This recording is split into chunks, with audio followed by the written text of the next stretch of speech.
Assalamualaikum warahmatullahi wabarakatuh.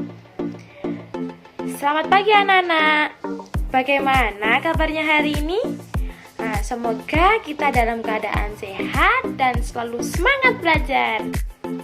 Nah, sebelumnya Ibu absen dahulu ya. Nah, siapa yang hari ini tidak berangkat anak-anak? Oh, berangkat semua ya, alhamdulillah. Nah anak-anak, sebelum pembelajaran kita mulai, marilah kita berdoa terlebih dahulu. Sika berdoa. Berdoa mulai. Berdoa selesai. Nah, kita melanjutkan pembelajaran yang kemarin. Nah, sekarang kita melanjutkan pembelajaran tentang latar belakang kedatangan bangsa-bangsa Eropa di Indonesia dan sifat-sifat benda, padat, cair, dan gas. Nah anak-anak, sekarang kita buka dulu buku siswanya. Nah, buka halaman 2 ya. Nah anak-anak, perhatikan gambar di buku siswa itu ada gambar buah cengkeh sebelum dikeringkan dan sesudah dikeringkan. Nah, rempah-rempah begitu melimpah di bumi Indonesia. Nah, melimpahnya rempah-rempah dapat meningkatkan kesejahteraan masyarakat di Indonesia. Nah, namun rempah-rempah yang begitu melimpah juga membuat bangsa-bangsa Eropa berusaha untuk menguasai perdagangannya.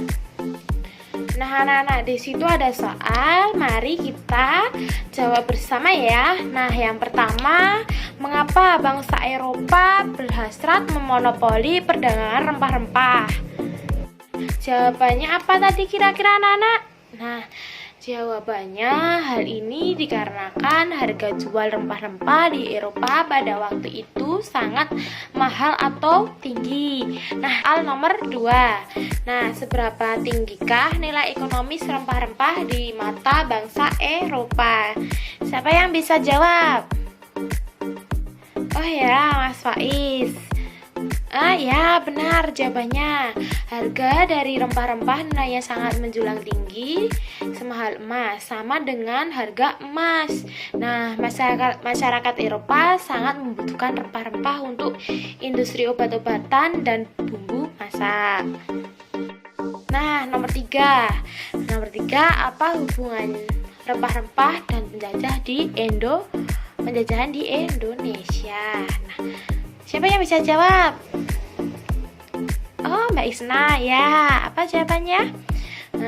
Nah, ya benar. Hal ini dikarenakan bangsa Eropa mengalami kesulitan mendapatkan rempah-rempah sejak jatuhnya Konstantinopel ke bangsa-bangsa Turki pada tahun 1453. Nah, sedangkan terjadi permusuhan antara bangsa Turki dengan bangsa Eropa sehingga pasokan rempah-rempah jadi tersendat. Nah, oleh karena itu mereka berusaha mencari sendiri daerah penghasilan rempah-rempah dengan melakukan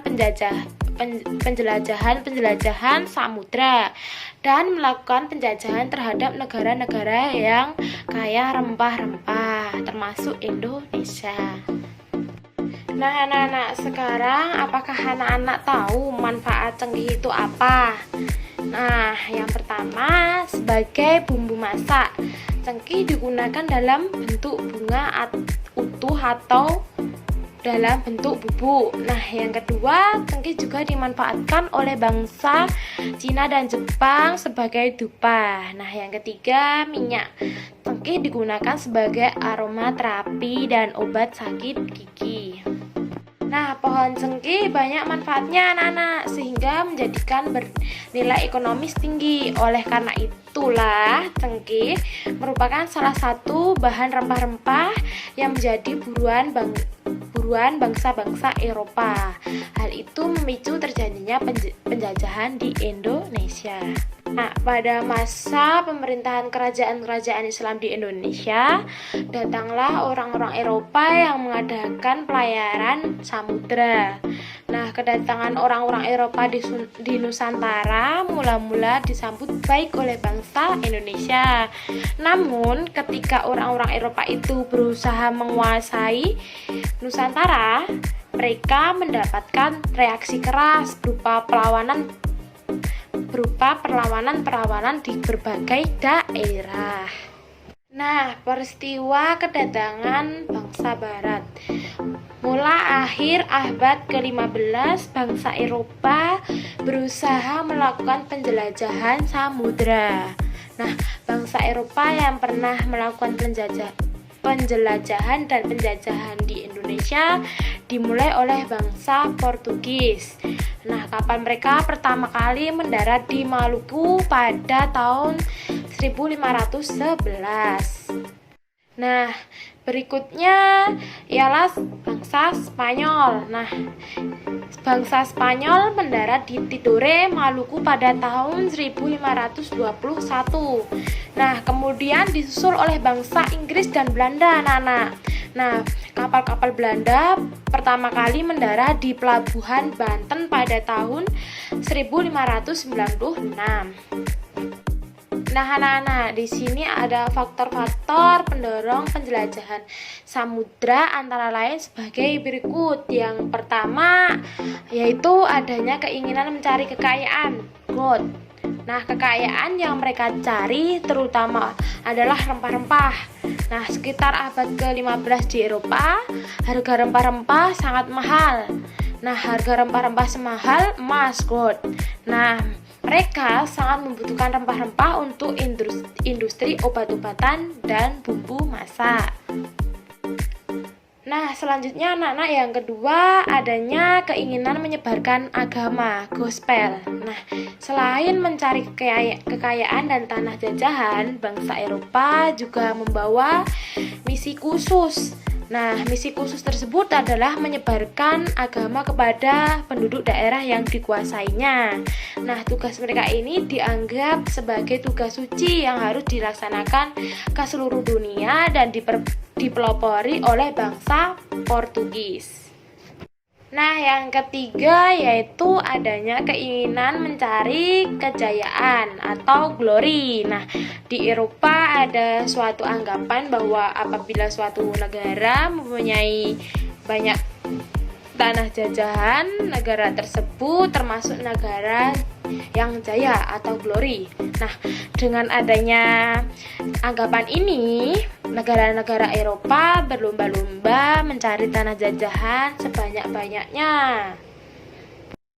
Nah, anak-anak, yang keempat, yang terakhir yaitu perkembangan ilmu pengetahuan dan teknologi berkembang pesat atau iptek. Nah, contohnya seperti yang pertama, dikembangkannya teknik pembuatan kapal yang dapat digunakan mengarungi samudra laut. Nah, yang kedua yaitu ditemukannya misiu untuk persenjataan. Senjata dapat digunakan untuk melindungi pelayaran dari ancaman bajak laut dan sebagainya. Nah, anak-anak, yang terakhir yaitu yang ketiga, ditemukannya kompas. Nah, kompas untuk mengetahui arah di mana kita berada, di utara atau di selatan. Nah, anak-anak, sekarang buka buku siswa halaman 6. Nah, di situ ada soal, mari kita jawab bersama ya. Nah, yang pertama, siapa yang dimaksud dengan bangsa Barat? Nah, jawabannya Mbak Vivi benar. Nah, yang dimaksud bangsa Barat adalah bangsa-bangsa Eropa.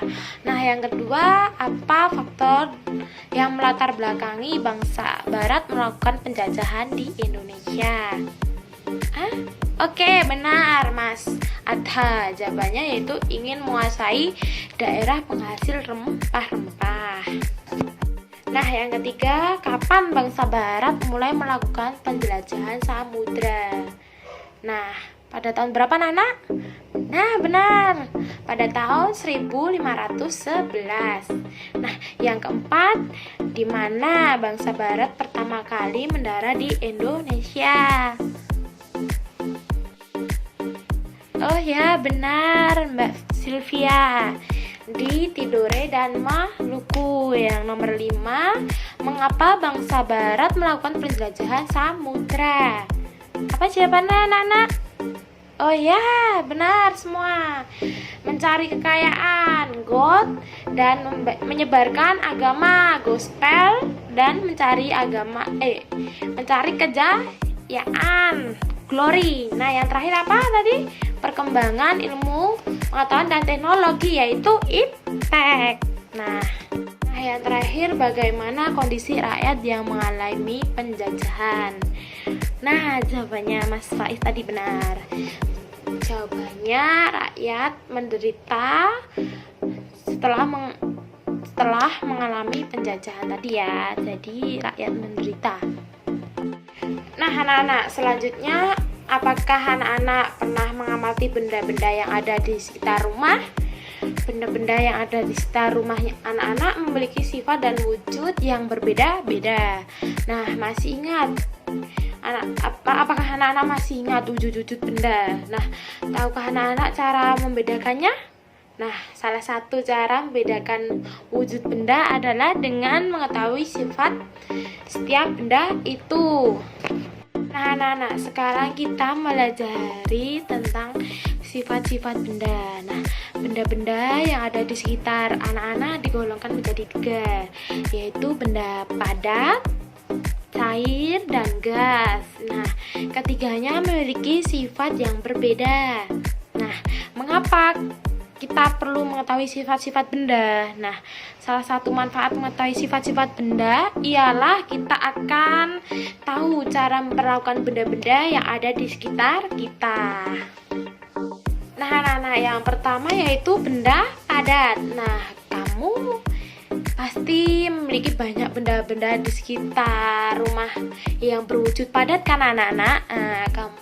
Anak-anak bisa dapat memegangnya, dapat memindahkannya tanpa mengubah bentuk aslinya. Nah, sifat-sifat benda padat yaitu yang pertama, bentuk dan volumenya tetap. Nah, dapat berubah bentuk dengan diberikan perlakuan tertentu, misalnya diberi panas, diberi tekanan tinggi, atau diberikan fisik seperti menggunting, menekan, atau menyobek. Nah, contohnya Ibu mempunyai contoh. Nah, di sini Ibu ada contoh yaitu batu. Batu itu padat tapi bisa dipindahkan, dipegang itu bisa. Contohnya batu dan kayu. Nah, di sini Ibu punya kayu. Di rumah anak pasti ada. Nah, selanjutnya yang kedua, benda cair. Nah, benda cair dapat ditemukan dengan mudah di sekitar anak-anak. Nah, air merupakan zat penting dalam kehidupan makhluk hidup yang berwujud cair. Nah, sifat-sifat benda cair meliputi apa anak-anak? Yang pertama, bentuknya sesuai wadahnya. Yang kedua, volume benda cair tetap. Nah, yang ketiga, mengalir ke tempat yang lebih rendah. Yang keempat, permukaan benda cair yang tenang selalu datar. Nah, yang kelima, dapat melarutkan benda. Yang keenam, dapat meresap melalui celah-celah kecil. Nah, yang ketujuh, menekan ke segala arah. Contohnya apa anak-anak tadi? Kita kan sehari-hari minum air. Nah, air putih, air minum ya. Nah, seperti ini. Ibu mempunyai contoh. Aqua ini contohnya benda cair. Soalnya kita minum sehari-hari. Air merupakan zat penting dalam kehidupan makhluk hidup tadi ya. Kita banyak minum air putih. Nah, di sini Ibu juga mempunyai contoh yaitu minyak. Nah, minyak merupakan benda cair juga ya anak-anak. Nah, yang terakhir, yang ketiga, benda gas. Nah, manusia dapat memasukkan dan mengeluarkan gas dari dalam tubuhnya pada saat bernafas. Nah, manusia menghirup gas oksigen dan mengeluarkan karbon dioksida. Nah, sifat-sifat gas yaitu yang pertama, bentuk dan volume tidak tetap. Nah, yang kedua menempati ruang. Nah, yang ketiga menekan ke segala arah. Nah, Ibu di sini ada contoh. Contohnya yaitu balon. Kita meniup. Itu kan di sini ada itu kan gasnya yang kita tadi keluarkan itu loh, karbon dioksidanya tadi. Contohnya balon. Nah, contoh yang kedua yaitu itu uap air. Saat ibu kalian memasak air itu kan ada uapnya. Nah, itu dinamakan benda gas, yaitu contohnya uap air. Nah, kesimpulan pada pembelajaran hari ini apa tadi anak-anak? Nah, latar belakang kedatangan bangsa Eropa ke Indonesia yaitu apa? Ya, untuk menguasai rempah-rempah yang ada di Indonesia. Nah, yang kedua tadi selanjutnya kita belajar tentang benda padat, cair, dan gas. Nah, tadi Ibu juga sudah mencontohkan benda padat dan benda cair dan benda gas itu. Nah, apakah ada pertanyaan anak-anak? Nah, anak-anak, jika sudah tidak ada pertanyaan lagi, Ibu akan mengakhiri pembelajaran pada pagi hari ini. Nah, tetap semangat belajar, jangan lupa belajar di rumah. Nah, sebelum pembelajaran hari ini kita tutup, marilah kita berdoa terlebih dahulu. Berdoa dimulai. Amin. Nah, jika Ibu ada salah kata, mohon dimaafkan. Atau jika ada perbuatan Ibu yang kurang berkenan di anak-anak, mohon dimaafkan. Wassalamualaikum warahmatullahi wabarakatuh. Jangan lupa jaga kesehatan anak-anak ya, dan tetap semangat belajar. Jangan lupa belajar di rumah.